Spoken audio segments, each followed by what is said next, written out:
गच्चीबौली में आज इस वक्त कशीदगी देखी गई जब गोपनपल्ली सर्वे नंबर 37 में गैर कानूनी तौर पर 208 झोंपड़ियों को मुनहदम कर दिया गया।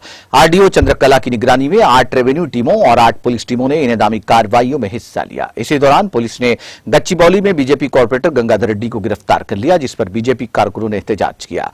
मुकामी लोग इस बात पर नाराज हैं कि वो यहां गुज़िश्ता 30 साल से रह रहे हैं और उनके पास आधार कार्ड, मकान नंबर, राशन कार्ड मौजूद है, लेकिन इसके बावजूद उनका यहां से तखलिया किया जा रहा है।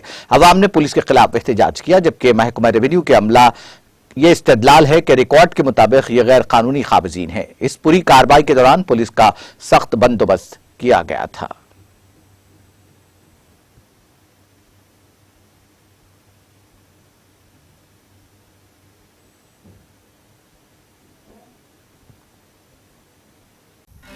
नाज़रीन, हमारे टीटीवी न्यूज़ को सब्सक्राइब करिए, बेल आइकॉन को प्रेस करिए, शेयर करिए और लाइक करना ना भूलें। और किसी एडवर्टाइजमेंट से मुताल्लिक़ जानकारी के लिए हमारे इस नंबर पर कांटेक्ट कीजिए।